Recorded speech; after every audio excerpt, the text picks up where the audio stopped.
오늘 이 시간 비전을 품는 성도, 비전이 이루어지는 교회라는 제목으로 하나님의 말씀을 함께 나누도록 하겠습니다. 우리 흩어진 화평교회 성도들은 비전을 품는 성도님들 되시기를 바랍니다. 그리고 우리 흩어진 화평교회는 비전이 이루어지는 교회 되기를 간절히 소원합니다.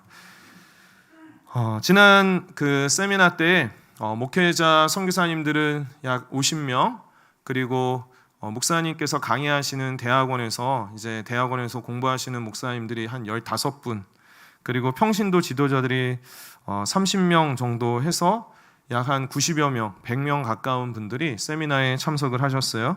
제가 세미나를 진행을 하면서 틈이 나는 대로 쉬는 시간이라든가 식사 시간에 목사님들과 대화를 나누었습니다. 대화가 너무나도 잘 통하고 그 시간을 통해서 저도 기쁨과 소망을 가지게 되었는데, 왜 그렇게 처음 만난 분들이 대부분인데 마음이 통하고 대화가 기뻤는가 하면 같은 고민을 가지고 있어서 그런 것 같습니다. 무엇이 바른 목회일까? 그리고 하나님이 원하시는 교회의 비전은 무엇일까? 이러한 고민을 가진 분들이 함께 모였기 때문에 서로 대화도 서슴없이 하면서 같이 나누는 시간을 가졌는데요. 여러분, 우리 흩어진 화평교회가 벌써 이번에 섬긴 세미나가 22번인데 화평교회 때부터 이렇게 22번이나 한국교회를 섬기고 목회자들과 선교사님들을 섬길 수 있었던 원동력은 무엇이었을까요? 물론 이제 담임 목사님의 35년간의 목회 사역들 가운데에서 이루어진 일들인데요. 여러분, 단순히 목회에 대한 노하우라든가 방법론을 나누고자 했다면 22회까지 지속이 되지 않았을 것입니다. 무엇이 이렇게 함께 한국교회를 향해서 섬길 수 있고 함께 나눌 수 있게 하였는가? 그것은 바로 올바른 비전을 가지고, 화평교회가 올바른 비전을 가지고 그 비전을 함께 이루어 왔기 때문에 그렇습니다. 만약에 그렇게 우리가 교회를 함께 화평교회 때부터 흩어진 화평교회에 이르기까지 지난 35년간 담임 목사님을 중심으로 하나님이 주신 이 비전에 순종하지 않았더라면 우리가 나눌 것이 무엇이 있겠습니까? 여전히 우리 교회도 완성형은 아니고 계속 진행형에 있지만 하나님께서 정말 우리 화평교회와 흩어진 화평교회에 정말 놀라운 은혜를 주셨음에 저는 확신합니다. 왜냐하면 여러 차례 제가 좀 말씀드렸지만 저의 아버지는 개척교회를 3번을 하셨어요. 근데 3번을 하시는 동안 참 많이 어렵고 힘든 중에 있었고, 또 그 가운데에서 많이 몸이 달아지셔서 심근경색으로 갑자기 소천하셨습니다.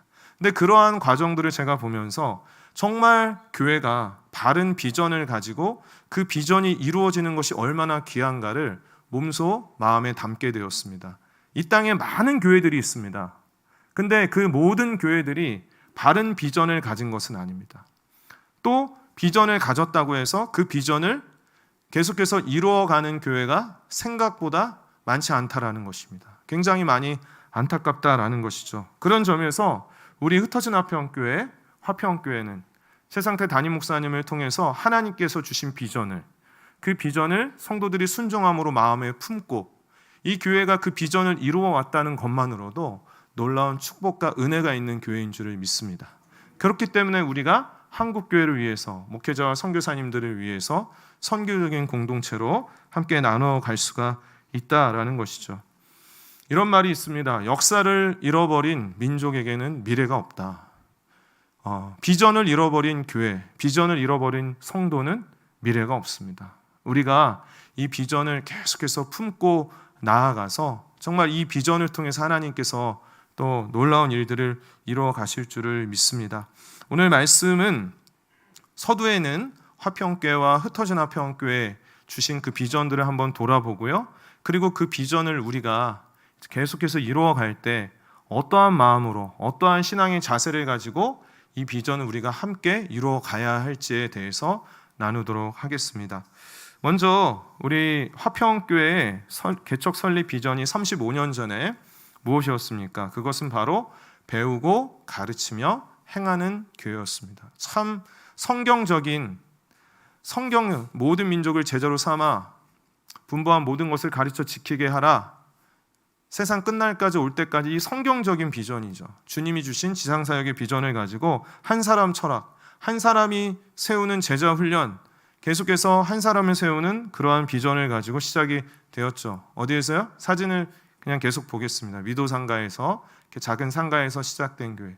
목사님께서 화평교회에서 파송을 받으실 즈음에 거기 한번 궁금해서 간 적이 있는데, 바로 이렇게 또 다른 교회가 이렇게 자리를 잡고 있었습니다.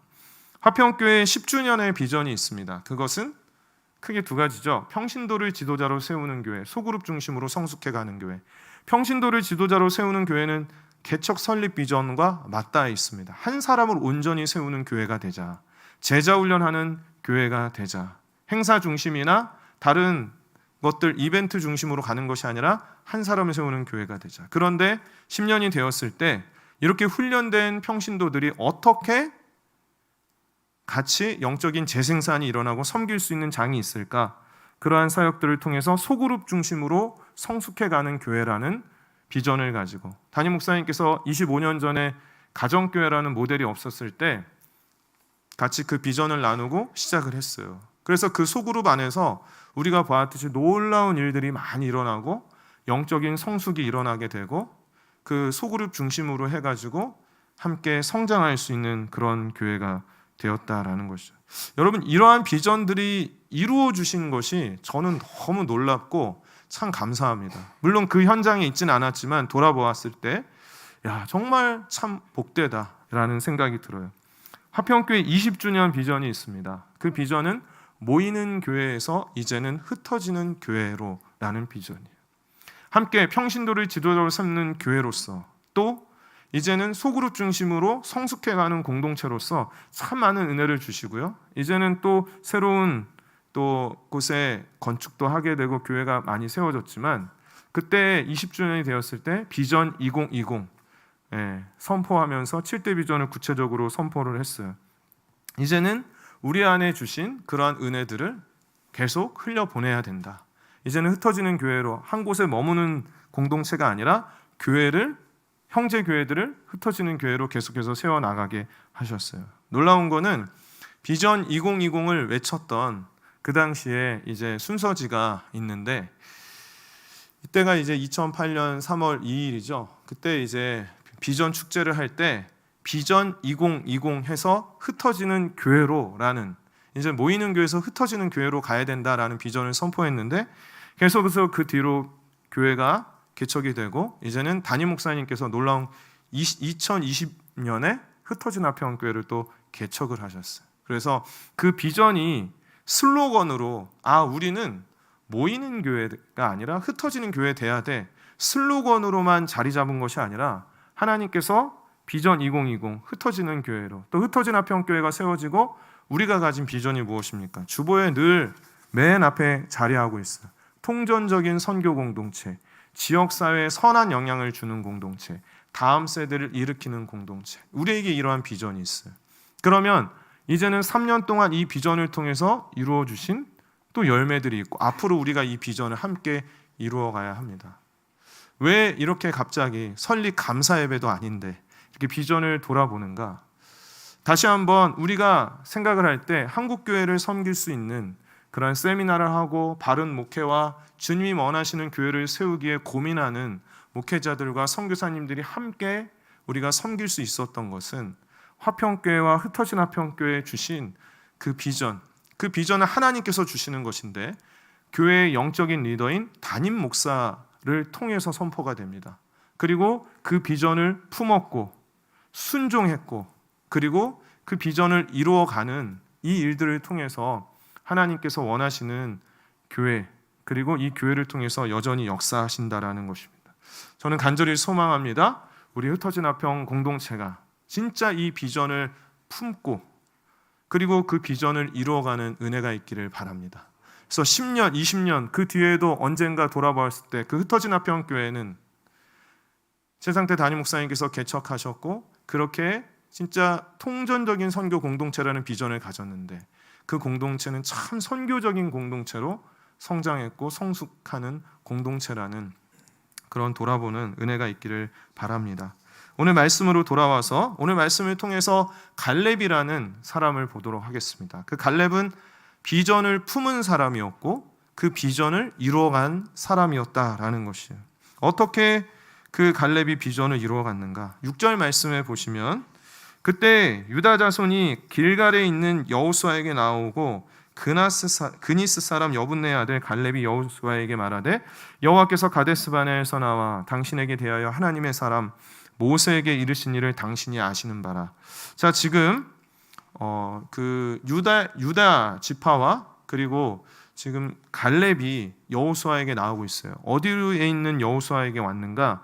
길갈이라는 곳에 있다라고 그랬습니다. 그러면 이 길갈은 그 요단강 건너편 쪽에 있는데, 길갈은 이스라엘 백성에게 있어서 베이스 캠프와 같은 역할을 하는 곳이었습니다. 그러니까 지금 시점에서, 오늘 본문 말씀의 시점에서 5년 전에 이스라엘 백성들은 가나안 땅 정복을 위해서 요단강을 건넜습니다. 그래서 요단강을 건너서 만난 첫 번째 성이 여리고성이었잖아요.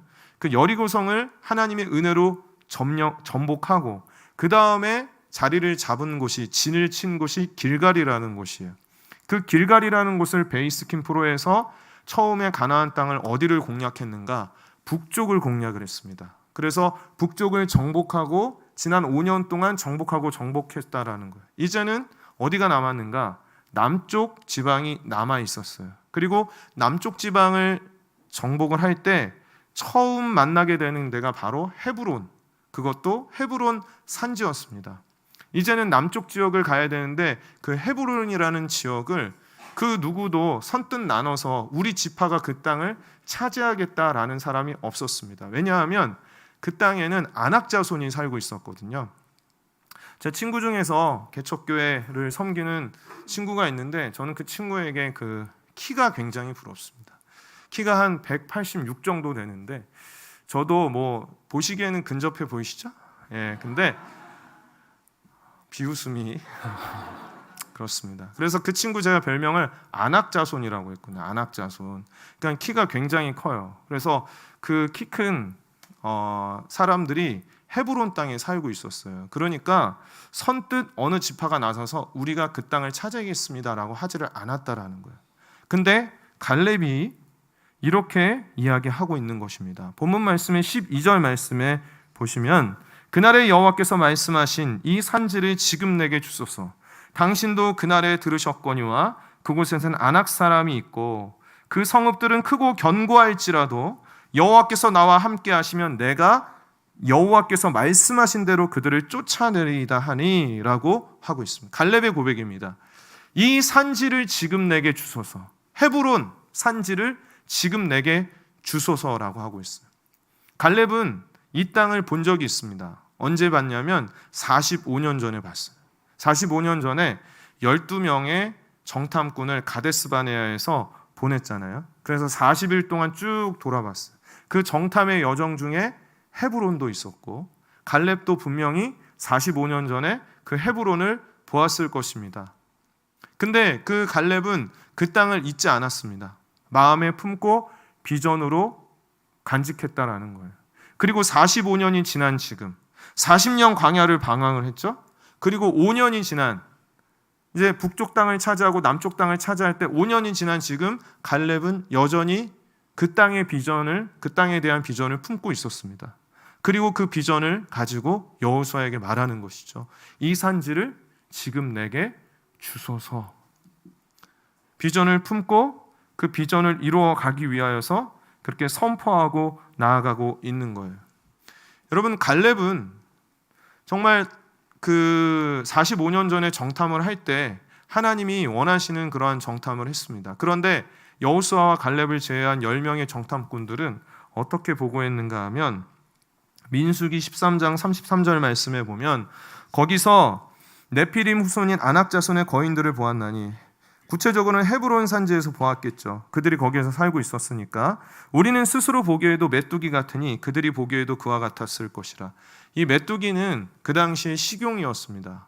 그런데 이 메뚜기다라는 그들은, 우리는 그들의 밥이라는 것입니다. 그 아낙 자손을 보았을 때 그 땅을 우리는 절대 차지할 수 없다라고 10명의 정탐꾼들은 그 땅의 비전을 품지를 않았어요.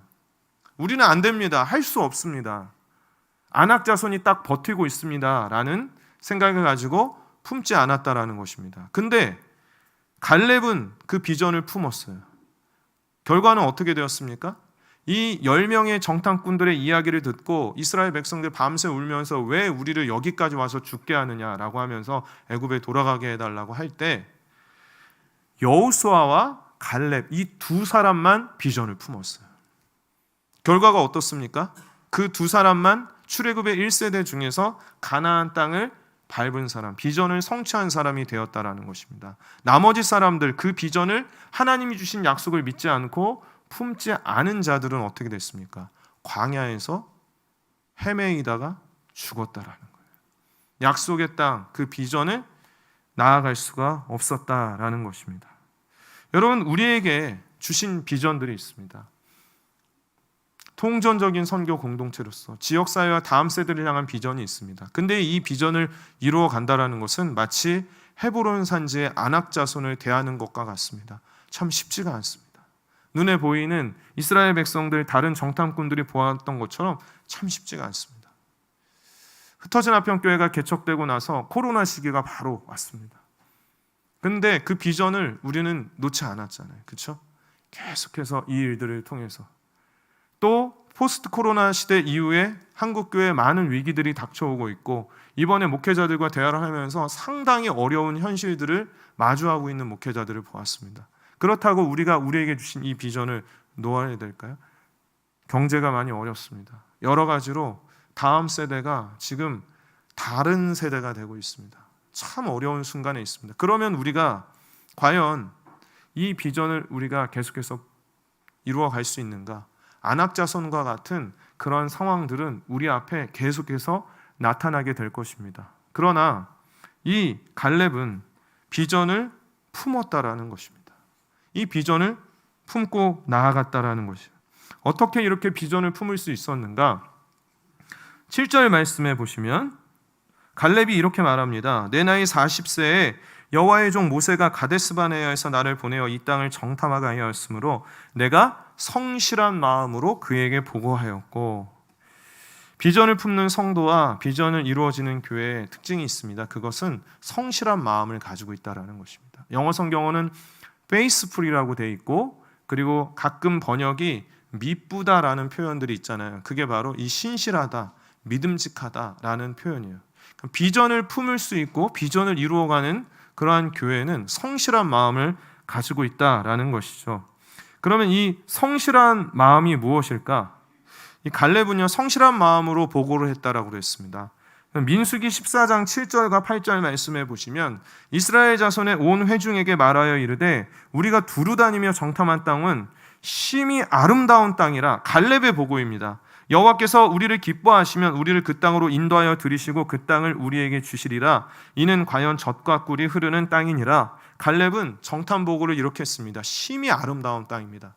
왜냐? 하나님이 약속해 주셨기 때문에, 비전을 품고 있기 때문에 성실한 마음을 가지고 이렇게 보고를 했다라는 것입니다. 근데 이 성실한 마음이 없었던 다른 10명은 어떻게 보고를 했는가? 민수기 13장 32절 말씀에 보면 이스라엘 자손 앞에서 그 정탐한 땅을 악평하여 이르되 우리가 두루다니며 정탐한 땅은 그 거주민을 삼키는 땅이요 라고 보고를 하고 있습니다. 같은 땅을 보고 있습니다. 같은 땅을 보고 있어요. 근데 갈렙, 여호수아가 보는 것과 다른 10명의 사람들이 보는 것과 전혀 달라요. 같은 시대를 우리가 살아가고 있습니다. 근데 같은 현실을 보고 있습니다. 다 코로나, 다 어려운 현실들을 마주하고 있습니다. 그런데 보는 것이 다르고 비전이 다르다라는 것입니다. 여기에서 갈렙이 아닌 다른 사람들은 거주민을 삼키는 땅이라고 보고를 했던 것은 그 땅의 지리적인 상황들을 아주 잘 본 거예요. 그 거주민을 삼키는 땅이다.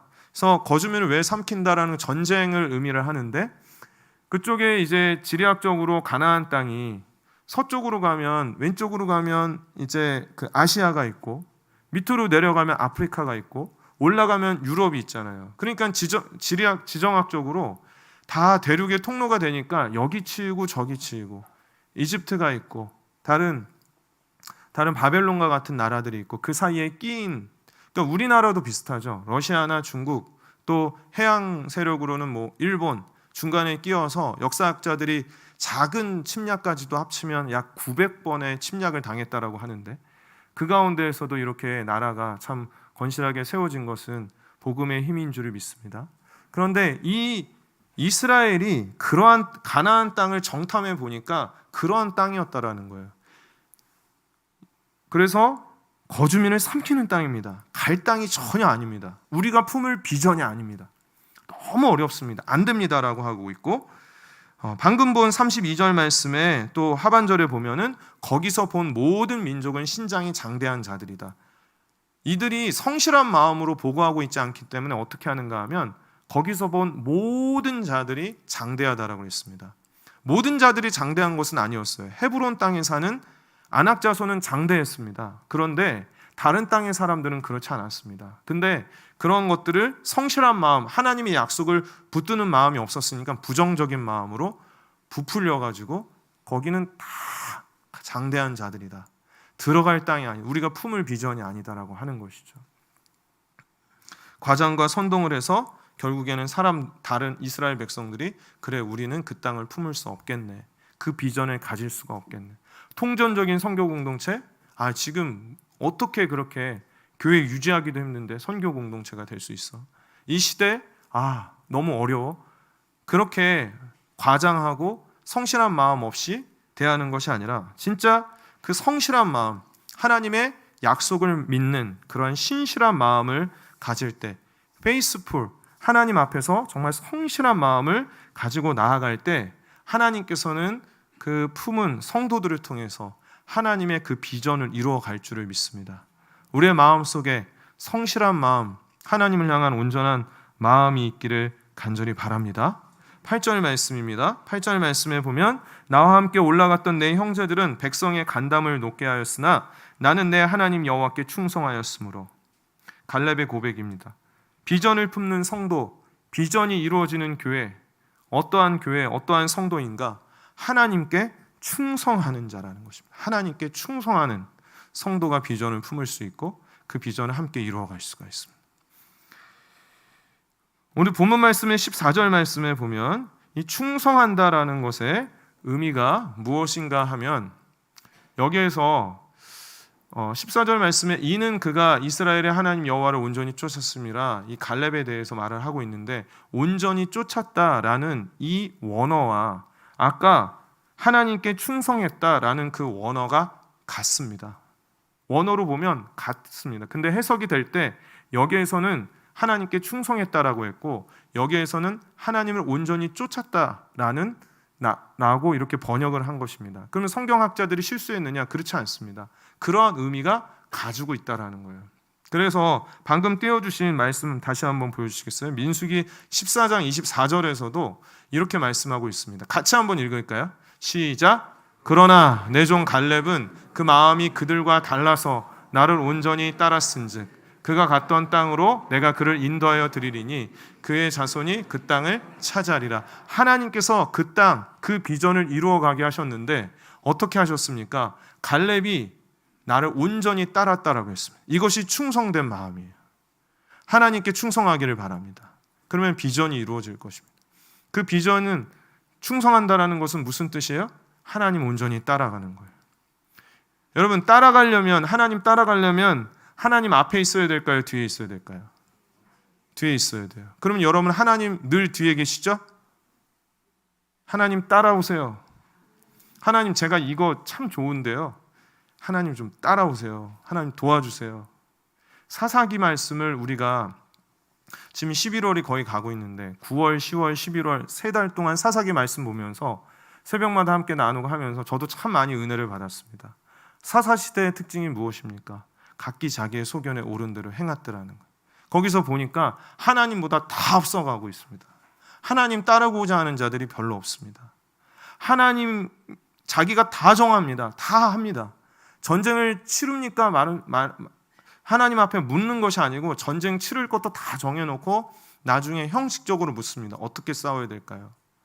그것만 보면 좋은 모습이지만 그렇지 않습니다. 삼손도 마찬가지고 하나님의 뜻에 따라서 하나님 뒤에서 따라가는 것이 아니고 자꾸 앞서가는 것입니다. 이러한 자들은 비전을 결코 이룰 수가 없어요. 자꾸 내 방법대로 세상적인 그러한 것들을 통해서, 경영적인 것을 통해서 교회를 이루어 가려고 한다? 절대로 비전이 이루어질 수가 없습니다.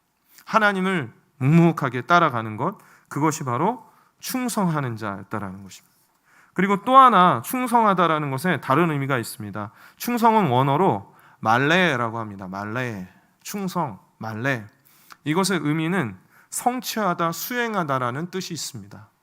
수행하다, 성취하다. 충성이라는 것은 막연한 것이 아닙니다. 나 하나님께 충성했어 라고 하면서 하나님만 멀뚱멀뚱 쳐다보면 보고 있다면 그것은 충성이 아니라는 것이죠. 충성이라는 단어 안에, 말레라는 단어 안에는 성취하다, 수행하다라는 의미가 담겨져 있다라는 거예요. 그러니까 충성을 한다라는 것은 무엇인가?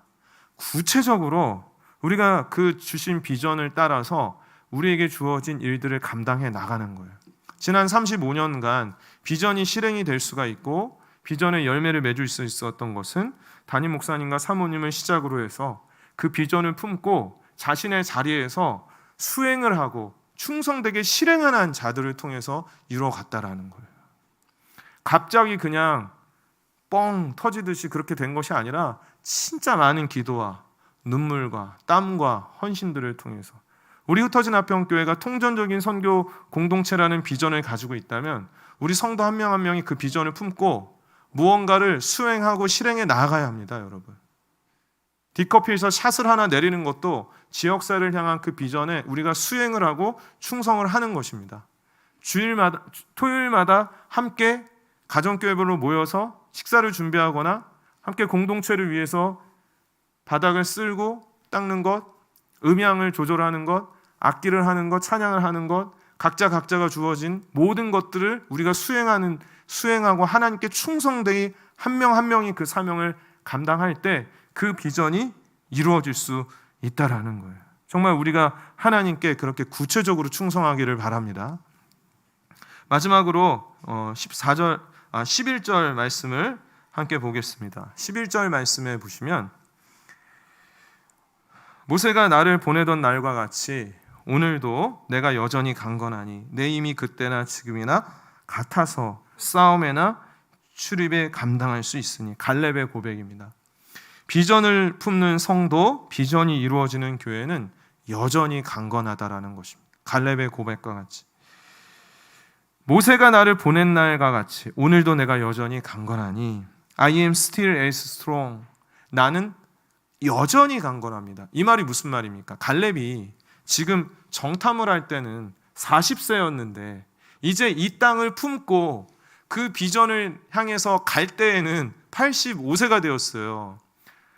광야에서 40년을 보내고 이제 길갈에 진을 치고 북쪽을 정복하는데 5년이 지났으니 45년이 지나서 85세가 되었다라는 것입니다. 근데 85세가 된 이 갈렙이 여전히 강건하다라고 하고 있습니다. 이 강건하다라는 단어가 제가 어디에 쓰여지는지 찾아보니까 둘 다 쓰여져요. 육체를 강건하다고 쓸 때도 그렇게 쓰여지는 거고요. 그리고 영적인 강건함을 표현할 때도 그래요. 근데 여기서는 영적인 강건함이겠죠. 40세와 85세와는 분명히 차이가 있을 것입니다. 근데 여기서는 여전히 강건하다라는 이 고백은 영적인 그러한, 정말 이 갈렙은 청년과 같은 그러한 영혼을 가지고 그러한 마음을 지녔다라는 것입니다. 우리 모두가 이런 마음 가지기를 바랍니다. 머리에 눈이 내려도 내 나이가 어때서 영적으로. 며칠 전에 한 권사님이 세미나 중인데 찾아오셔서 전도지를 가져가고 싶다고 그랬어요. 전도하기 위해서. 그 모습이 저는 영적인 청년과 같이 보였습니다. 우리가 나 이제 그만, 나 할 수 없어, 나 뭐 할 만큼 했어, 청년과 같은 모습이 아니잖아요. 갈렙은 85세예요. 근데 여전히 강건하다고 이 산지를 내게 달라고 하고 있어요. 이렇게 영적으로 강건할 때 우리가 이 비전을 함께 이루어갈 수가 있는 것이죠. 그런 면에서 화평교회가 처음 개척 설립 비전이 참 건강하고 좋았다라고 생각이 됩니다. 배우며 가르치며 행하는 교회, 함께 교육과 훈련을 통해서 배우고 영적인 성숙하고 영적인 강건함을 가지고 그 가운데에서 함께 비전을 이루어갈 수 있는 원동력이 되었다는, 제자 훈련을 통해서 여러 가지 교육과 훈련을 통해서 함께 교육과 훈련을 통해서 영적인 성숙함과 강건함을 가지고 가니까 함께 비전을 또 이루어갈 수가 있다라는 것이죠. 그래서 여러분 고린도후서 4장 16절 말씀에 함께 보니까요, 그러므로 우리가 낙심하지 아니하노니 우리의 겉사람은 낡아지나 우리의 속사람은 날로 새로워지도다. 할렐루야. 우리는 늘 영적으로 청년일 수 있다라는 거예요. 그러면 여러분, 우리가 그냥 주저앉아 있고 힘들어하고 나 이제는 못해 라고 하는 것이 아니라 영적으로 계속해서 자라가고 성숙하고 성장함으로 인해서 하나님께서 은혜를 주실 줄을 믿습니다. 오늘 이 말씀을 통해서 다시 한번 우리가 기억하길 원하는 것은, 우리가 신앙생활할 때 홀로 그냥 내 신앙만 어떻게 끌고 갈까 급급한 정도에 머무는 그런 신앙생활을 하는 것이 아니라 진짜 우리 각자에게 하나님께서 주신 비전이 있다라는 거예요. 흩어진 화평교회에 주신 이 비전이 있다라는 거예요. 여러분 꼭 기억하시고, 이 갈렙과 같이 정말 하나님 이 산지를 내게 주소서, 그리고 나에게 성실한 마음, 충성된 마음을 주님 허락하여 주시옵소서, 담대한 마음으로 나아가기를 소원합니다. 우리 다 같이